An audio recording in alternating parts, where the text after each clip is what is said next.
আইনশৃঙ্খলা বাহিনীর সাথে ধাওয়া পাল্টা ধাওয়ায় পন্ড হয়েছে নিষিদ্ধ সংগঠন হিজবুত তাহরির মার্চ ফর খিলাফত কর্মসূচি।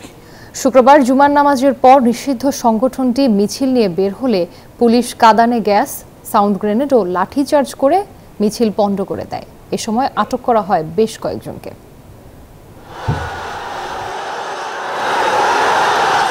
ঘোষণা দিয়েই শুক্রবার জুমার নামাজের পর বায়তুল মুকাররমের উত্তর গেট এলাকা থেকে মিছিল বের করে নিষিদ্ধ সংগঠন হিজবুত তাহরির।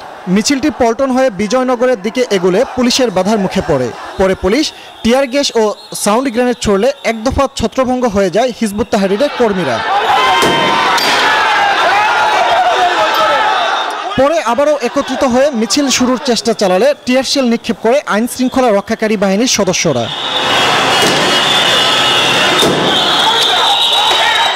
এ সময় মিছিল থেকে বেশ কয়েকজনকে আটক করা হয়। আমরা অলিগলির ভিতরে যদি কেউ থাকে সেটাও দেখতেছি।